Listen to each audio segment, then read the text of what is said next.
Hello मेरे class ninth के dear students. आप सभी का बहुत बहुत स्वागत थे इम्पोर्टेंट वीडियो सीरीज के इस वीडियो में।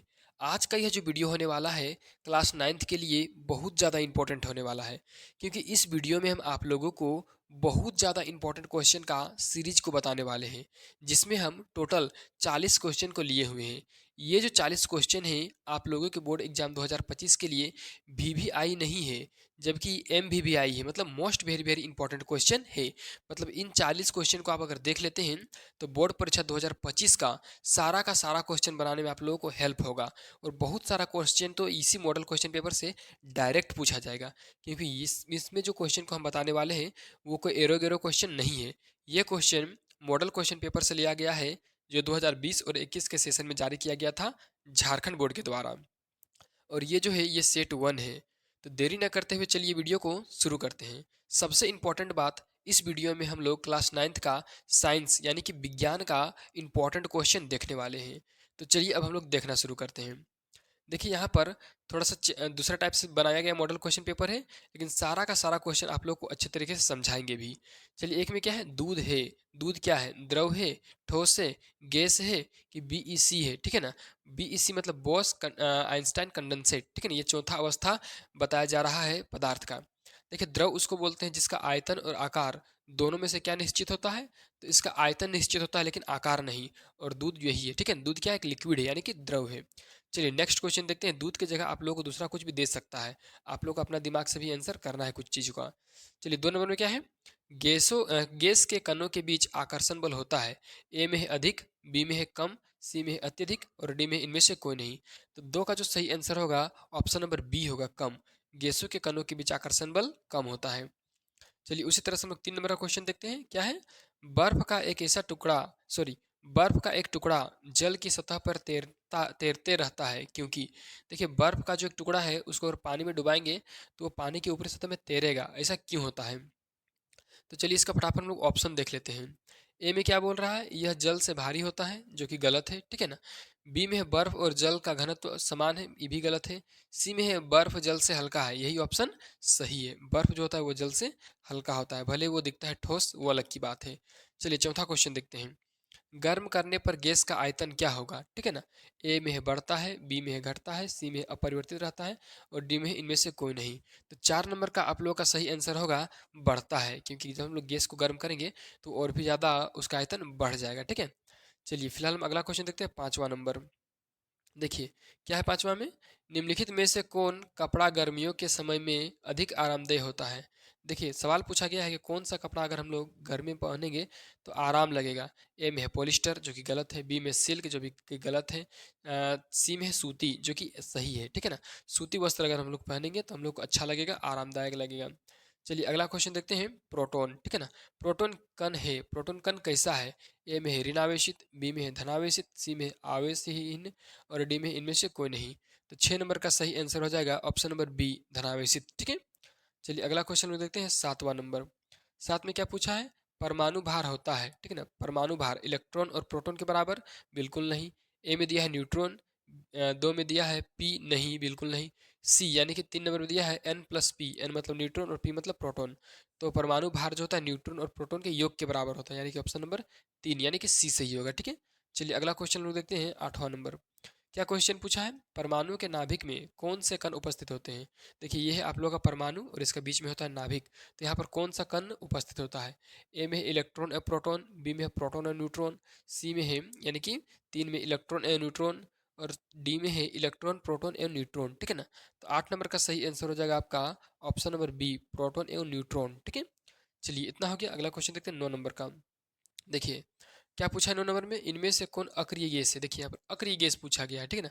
यानी कि जो दूसरे तत्वों से अभिक्रिया नहीं करता या दूसरी गैसों के साथ मिलकर के नहीं रहता है। तो ए में है नाइट्रोजन, जो कि गलत है। बी में है नियोन, जो कि सही है। 9 नंबर का ऑप्शन नंबर बी सही होगा। 9 हो गया। चलिए अब हम लोग अगला क्वेश्चन देखते हैं, 10 नंबर। क्या पूछा है, केनाल किरणें किसका किरण पुंज है, ठीक है। केनाल किरणें जो होता है वो किसका किरण का पुंज है। तो ए में दिया है प्रोटॉन का, बी में दिया है इलेक्ट्रॉन का, सी में है न्यूट्रॉन का और डी में है एक कण यानी कि अल्फा कण का। तो 10 का एक सही होगा, प्रोटॉन, ठीक है। चलिए 11 नंबर क्वेश्चन देखिए क्या है, एक तत्व के समस्थानिक होते हैं। एक तत्व का जो समस्थानिक होता है वह कैसा होता है। ए में है भिन्न परमाणु संख्या, बी भिन्न रासायनिक गुण, सी समान परमाणु संख्या और डी इनमें से कोई नहीं। तो समस्थानिक जो होता है परमाणु संख्या समान होता है लेकिन परमाणु भार अलग होता है, यानी 11 का ऑप्शन नंबर सी सही होगा, समान परमाणु संख्या। चलिए अगला क्वेश्चन देखते हैं 12 नंबर। ठीक है, क्या पूछा है 12 नंबर में, सोडियम का सही इलेक्ट्रॉनिक विन्यास क्या है। देखिए सोडियम मतलब कि Na और इसका परमाणु संख्या था 11, इसका सही इलेक्ट्रॉनिक विन्यास होगा 2 8 और 1, यानी कि ऑप्शन नंबर 4 यानी कि डी सही होगा, 2 8 और 1। ठीक है, चलिए अगला क्वेश्चन देखते हैं 13 नंबर का। ठीक है ना, 13 नंबर क्या क्वेश्चन है, क्वेश्चन है किसी तत्व के परमाणु में 18 न्यूट्रॉन एवं 17 प्रोटॉन है, तत्व का परमाणु द्रव्यमान है, परमाणु द्रव्यमान बराबर होता है न्यूट्रॉन प्लस प्रोटॉन। तो न्यूट्रॉन दिया है यहाँ पर 18 और प्रोटॉन दिया हुआ है 17, तो दोनों को जोड़ देंगे तो आ जाएगा 35, यानी कि ऑप्शन नंबर ए सही होगा 13 का। ठीक है, चलिए अगला क्वेश्चन लोग देखते हैं 14 नंबर। देखिए 14 नंबर में क्या क्वेश्चन पूछा है, यदि किसी वस्तु का विस्थापन शून्य हो तो उस वस्तु का द्वारा तय की गई दूरी है। देखिए मान के चलिए कोई एक वस्तु यहाँ से चलने का शुरू किया और यहाँ तक आया, ठीक है ना, और यहाँ तक आया, उसके बाद फिर यहाँ से फिर यहाँ आ गया, तो इसका विस्थापन क्या हो गया, शून्य हो गया। इसको दूरी क्या हो सकता है, ठीक है ना, तो ए में दिया है शून्य, तो ऐसा में तो बिल्कुल गलत बात है, शून्य तो दूरी कभी नहीं हो सकता है।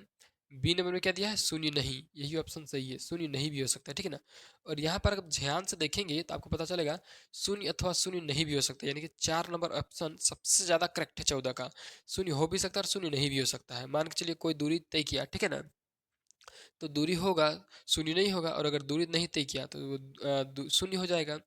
चलिए अगला क्वेश्चन हम लोग देखते हैं 15 नंबर। ठीक है ना, देखिए 15 भी आसान है और इम्पोर्टेंट है। ओडोमीटर मापता है, ओडोमीटर क्या मापेगा, ए में है चाल, बी में है दूरी, सी में है समय और डी में औसत चाल। तो 15 नंबर का सही आंसर होगा ऑप्शन नंबर बी। ठीक है, यानी कि ऑप्शन नंबर 2, दूरी को मापता है ओडोमीटर और स्पीडोमीटर चाल को मापता है। चलिए अगला क्वेश्चन है 16 नंबर, 18 किलोमीटर प्रति घंटा का वेग मीटर प्रति सेकंड के तुल्य होता है।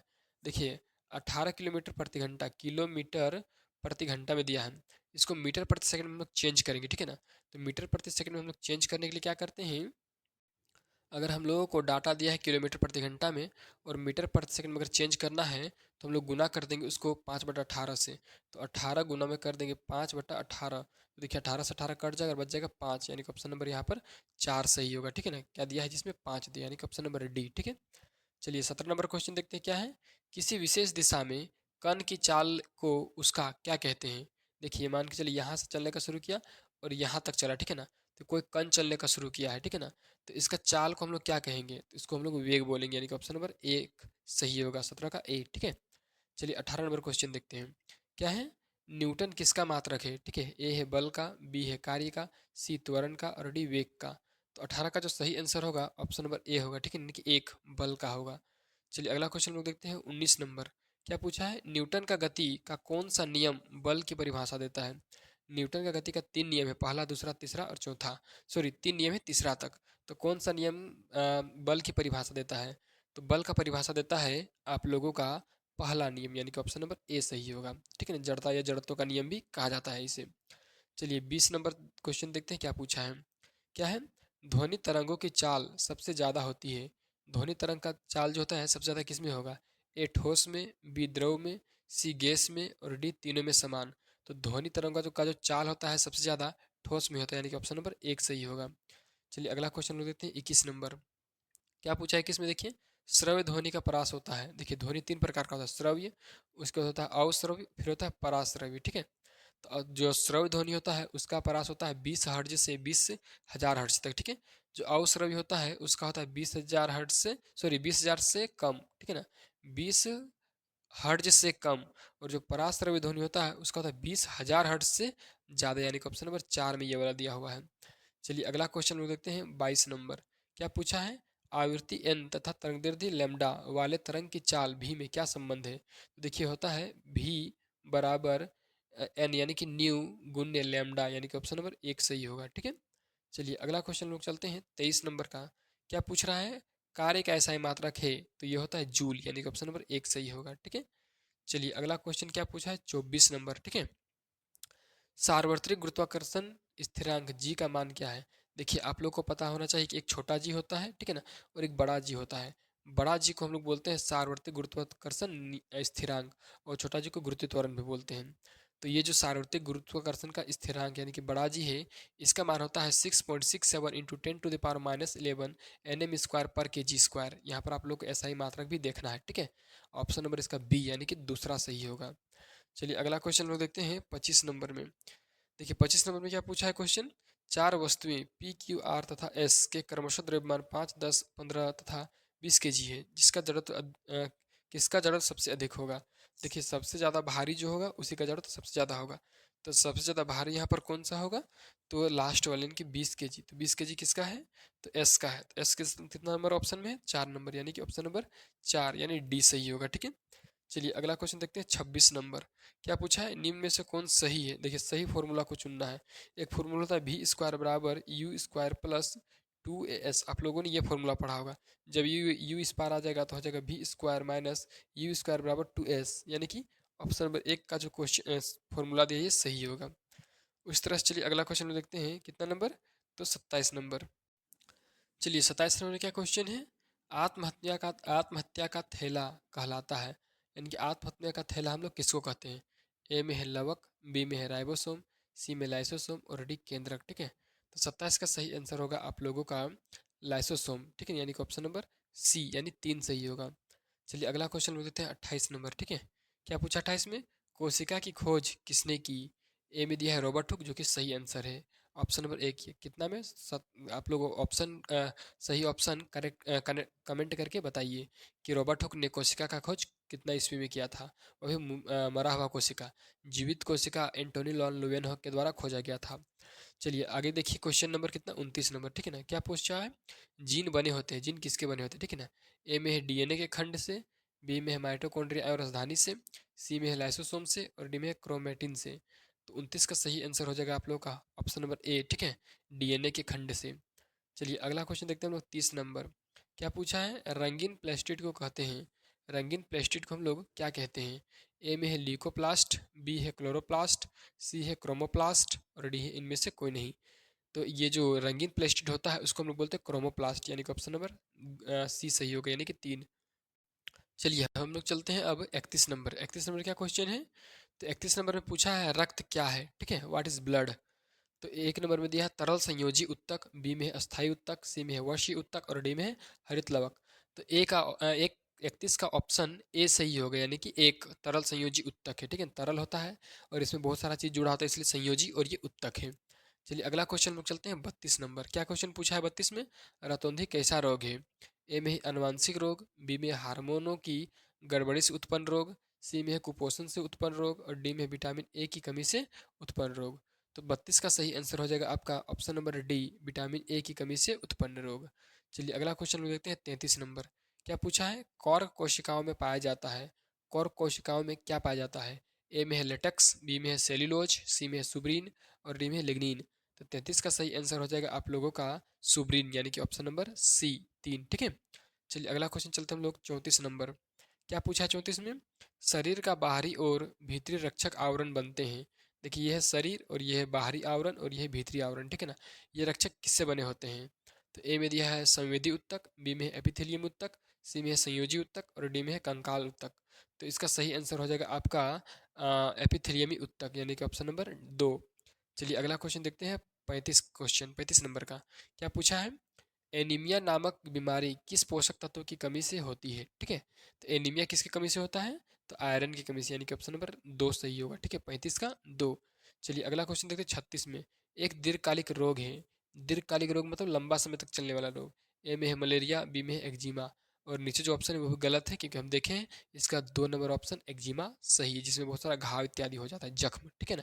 हैजा और जुकाम भी ये सब गलत है, ये सब दीर्घकालिक रोग नहीं है। चलिए आगे चलते हैं हम लोग 37 नंबर में। क्या पूछा 37 में, देखिए यहाँ पे वायुमंडल में कार्बन डाइऑक्साइड के बढ़ने का संबंध है। देखिए वायुमंडल में कार्बन डाइऑक्साइड का बढ़ने का संबंध किससे है। तो ए में है समुद्र तल से उठने से, समुद्र तल के उठने से। अब यहाँ ये कोई ऑप्शन भी गलत है, ये ऑप्शन भी गलत है, ये ऑप्शन भी गलत है, ये ऑप्शन, मतलब सारा ऑप्शन ही गलत है। वायुमंडल में कार्बन डाइऑक्साइड के बढ़ने का संबंध है, कैसे बढ़ता है, तो दहन से बढ़ता है और दहन से रिलेटेड यहाँ कुछ दिया ही नहीं है, ठीक है। इसलिए इसका ऑप्शन सारा ऑप्शन गलत है, ठीक है। अगला चलिए चलते हैं हम लोग 38 नंबर का क्वेश्चन। क्या पूछा है 38 में, पौधे जिन पदार्थों का संश्लेषण करते हैं वे कहलाते हैं। देखिए वैसा पौधा सॉरी पौधा जिन पदार्थों का संश्लेषण करते हैं, पौधा जो पदार्थ बनाता है उसको कौन सा पदार्थ बोलते हैं? उसको हम लोग बोलते हैं जैव रसायन, यानी कि ऑप्शन नंबर एक सही होगा। ठीक है, चलिए अगला क्वेश्चन, चलिए हम लोग 39 नंबर देखते हैं। क्या पूछा 39 में? मलेरिया का रोग वाहक है, यानी कि मलेरिया किसके द्वारा एक जगह से मतलब एक दूसरे के शरीर में पहुंचाया जाता है। ठीक है, तो ए में है मक्खी, बी में दिया है मच्छर, सी में दिया है तिलचट्टा और डी में है आपका चूहा। इसका सही आंसर होगा ऑप्शन नंबर दो, मच्छर के द्वारा। ठीक है, चलिए अगला क्वेश्चन यानी कि लास्ट क्वेश्चन क्या कह रहा है? वे प्राकृतिक पदार्थ जिनका उपयोग मनुष्य अपने जीवन यापन के एवं विकास के लिए करता है कहलाते हैं। देखिए वैसा प्राकृतिक पदार्थ जिसका उपयोग मनुष्यों के द्वारा अपना जीवन यापन करने के लिए और विकास के लिए किया जाता है उसको क्या कहते हैं? ए में है रासायनिक पदार्थ, बी में है वस्तु, सी में है प्राकृतिक संपदा और डी में उपयोगी पदार्थ। तो इसका सही जो आंसर होगा वो हो जाएगा आप लोगों का प्राकृतिक संपदा, यानी कि ऑप्शन नंबर तीन सही होगा। देखिए इस प्रकार से हम क्लास 9th वालों के लिए 40 इंपॉर्टेंट क्वेश्चन बताए हैं जो कि इंपॉर्टेंट ना होकर MVVI है, यानी कि MVVI मतलब मोस्ट वेरी वेरी इंपॉर्टेंट। अगर आपको इस तरह का वीडियो अच्छा लगता है तो सबसे पहले तो आप वीडियो को लाइक कीजिए, और ये वीडियो आपको इंपॉर्टेंट लगा है और भी ऐसा वीडियो चाहिए क्योंकि ऐसा वीडियो सीधा बोर्ड परीक्षा 2025 के लिए इंपॉर्टेंट है, तो जल्दी से चैनल को सब्सक्राइब कर दीजिए और अपने दोस्तों के साथ इस वीडियो को शेयर कर दीजिए।